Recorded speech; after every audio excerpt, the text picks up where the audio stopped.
Olá, tudo bem? Hoje a nossa aula de português, nós vamos trabalhar pensando e lembrando nas histórias em quadrinhos. Lembra que quando nós trabalhamos as tirinhas, as histórias em quadrinhos, nós falamos que nelas aparecem palavrinhas que lembram o som, que identificam o som? Pois é isso que nós vamos ver hoje, ó. Quadrinhos na arte, onomatopeias nos poemas. Nós vamos perceber o seguinte, que esses sons aparecem em poemas também.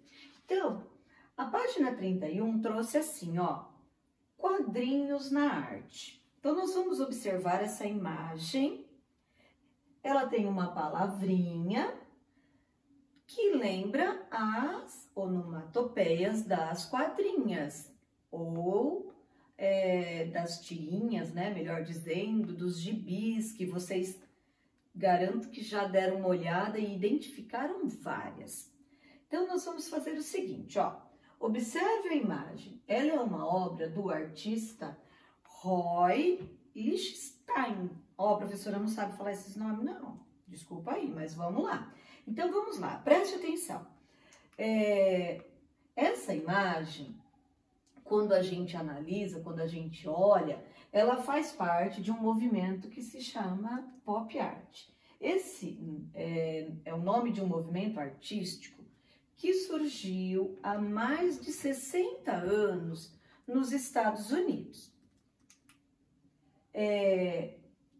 Pop art é uma abreviação da expressão popular popular art. Ó, gente, desculpa o inglês da Pro que é péssimo. Que em português significa arte popular. Vamos lá.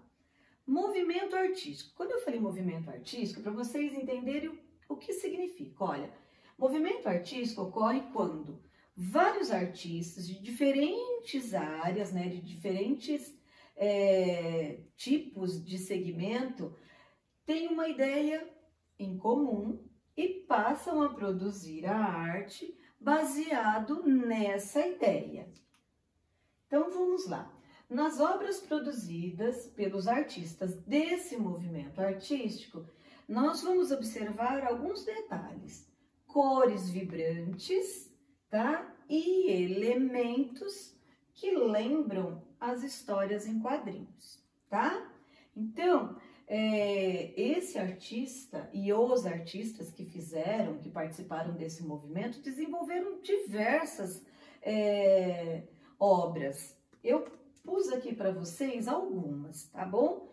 Se vocês pesquisarem aí, sempre com a ajuda da mamãe, do papai ou de um adulto que autorize você acessar, né, a internet para pesquisar, você poderá encontrar diversas obras. A Pro separou algumas, observe aqui, olha, elas têm o balãozinho, né, lembra o balão das histórias em quadrinhos e aparece com palavrinhas lembrando as onomatopeias, né, que vai indicar o som que acontece.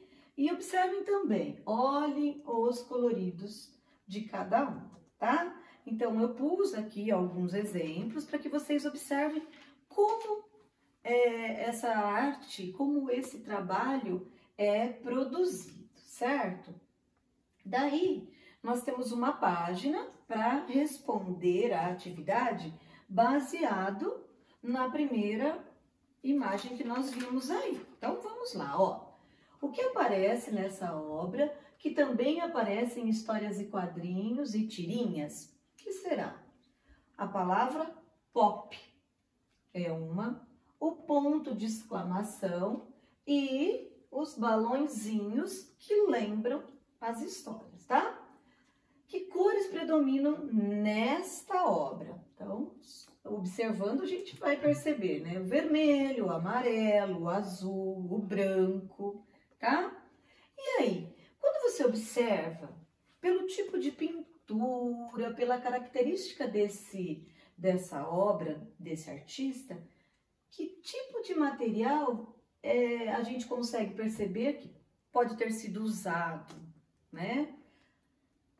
Eu, quando observo, eu imagino aqui, olha, principalmente nessa parte vermelha, canetinha, porque quando a gente pinta com canetinha, não fica aquela pintura bem legal, né? Ela fica manchadinha, dá a impressão de que ele usou lápis, tá? Então, pode ter sido, ó, tinta, canetinha, lápis de cor.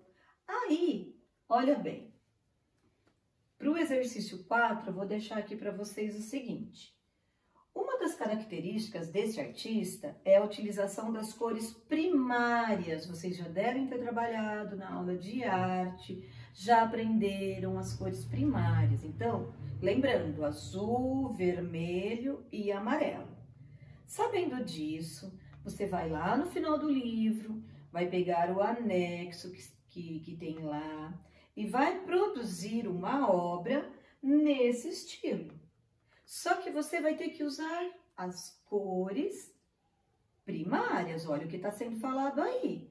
Azul, vermelho e amarelo, tá bom? E aí tem uma dica, ó. Como o artista aqui, você também vai poder utilizar elementos da história, de histórias em quadrinhos, como referência para elaborar o seu desenho. Então, eu dei alguns exemplos. E você pode criar o seu, criar os balõezinhos. Nós já falamos que são diversos os modelinhos, né, que tem dos balõezinhos, quando indica sussurro, quando tem mais de uma pessoa falando, quando tem grito. Então, você vai pensar que tipo de balão vai querer, qual palavrinha você vai usar, pode escolher uma onomatopeia que você ache legal e vai criar. Tá bom? Depois vai mandar para a professora, tá?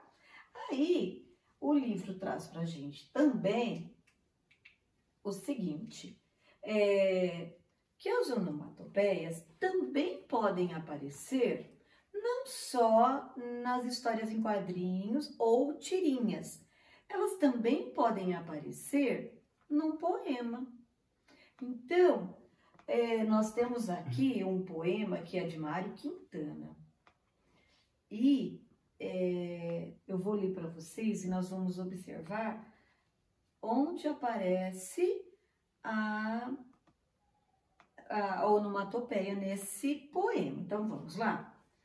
Você estudou que usamos palavras que imitam sons nas tirinhas e nas histórias em quadrinhos. Como será que elas aparecem nos poemas? Para descobrir, leia o poema abaixo. Canção da Garoa.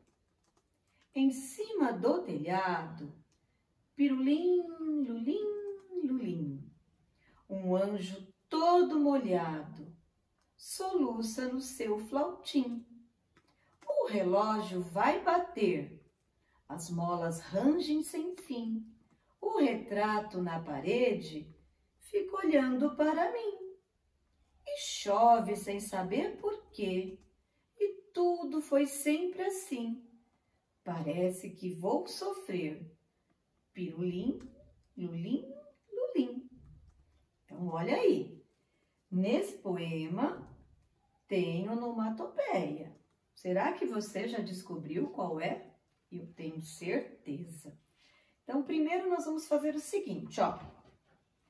O que significa a palavra garoa? Vamos entender parte da história, né? Garoa. Vocês já devem ter ouvido essa palavra, né? Então, quando tá aqueles dias de chuva, aí de repente diminui a chuva e a gente diz o quê? Que está garoando. Então, garoa é o mesmo que chuva fina ou chuvisco. Daí vem o número 2 que fala assim, olha, copie do texto um trecho que mostra que estava chovendo. Quando eu li o texto, nele tem versos que mostram pra gente onde aparece e indica que está chovendo. Então, olhe bem, ó. em cima do telhado, pirulim, lulim, lulim, um anjo todo molhado. Para ter um anjo todo molhado em cima do telhado, significa que está chovendo. Então, são esses 3 versos que mostram pra gente que está chovendo. Ó, olha o detalhe. Como são versos e nós não temos 3 linhas para escrevê-los, nós separamos com a barra cada um, tá? Então, preste atenção nisso. Daí, fala assim, ó, passe um traço embaixo da onomatopeia que aparece nesse texto. Eu não marquei aqui, você vai marcar aí. Procure ela, ó. Pirulim, lulim, lulim. Passe um traço, pode ser de lápis colorido, e depois você vai procurar onde ela aparece de novo e vai marcar, tudo bem? Então, você vai grifar a onomatopeia que apareceu no poema de Mário Quintana, tá bom? Essa onomatopeia imita o som de quê? Nós já falamos da chuva no telhado, tá? Então, olha que interessante. Aprendemos o seguinte, que as onomatopeias podem aparecer também em outros tipos de texto. Neste, ela apareceu em um poema. E nós já trabalhamos poema também, e vocês se lembram qual é a estrutura dele, tá? Lembrando que nesse aqui aparecem rimas, tá certo? As onomatopeias, lembrem-se que elas vão lembrar o som, né, de alguma coisa. Nesse aqui, no poema, era o som da chuva, tá? Vai ficar para que vocês caprichem e depois encaminhem para a professora a atividade A4, que eu já falei, que vocês terão que ir lá no final do livro, recortar o anexo e criar uma arte em pop art, caprichando e lembrando que nessa sua arte, nesse seu trabalho, usar as cores primárias, ok? Até a próxima, caprichem, beijo!